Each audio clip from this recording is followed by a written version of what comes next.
இன்ஸ்டன்ட்டா மணி make பண்ணணும் அப்படின்னா, நாம ஜொப் போறத தவிர வேற எந்த ஒரு வழியும் கிடையாது. ஜொப் அப்படின்னு சொல்லும்போது நெறைய பேருக்கு அது கிடைக்கிறதே டிஃபிகல்ட்டா இருக்குது அப்படின்னு சொல்லி திங்க் பண்ணுவீங்க. பட் ட்ரூத் என்ன அப்படின்னு சொன்னா, அதுக்கும் நீங்க கன்ட்ரிபியூட் பண்றதுல தான் இருக்குது. அதாவது நீங்க எவ்வளோ ட்ரை பண்றீங்க அப்படின்னு சொல்றதுல தான் இருக்குது. ஏன்னா நெறைய பேருக்கு ஜொப் கிடைச்சிருக்கும். நாம ஏதாவது ஒரு ரீசன்னால விட்டுருப்போம். எதுவுமே இல்லாம இருக்கிறத விட ஏதாவது ஒண்ணு இருக்கிறது நல்லது தான். என்ன மீட் பண்ற நெறைய பேர் கேட்கிற ஒரு விஷயம் தான், நான் இன்ஸ்டன்ட்டா மணி மேக் பண்ணணும். அப்போ நான் எத சூஸ் பண்ணட்டும்? ஃப்ரீலான்சிங் பண்ணட்டுமா? இல்ல ட்ராப் ஷிப்பிங் பண்ணட்டுமா? வேற ஏதாவது ஆன்லைன் வேலைகள் இருக்குதா? நான் ட்ரை பண்ணி ஏர்ன் பண்றதுக்கு அப்படின்னு சொல்லி கேட்பாங்க.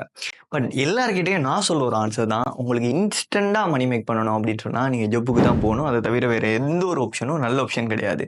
பிகாஸ் மத்த ஆப்ஷன் எல்லாமே நீங்க ட்ரை பண்ணி அதுல மேபி ரிசல்ட்ஸ் வரலாம், மேபி வராமலும் விடலாம். Depend on your contribution. அது 1 மந்த் ஆகலாம், 2 மந்த் ஆகலாம், மேபி 1 டேலயும் கிடைக்கலாம்.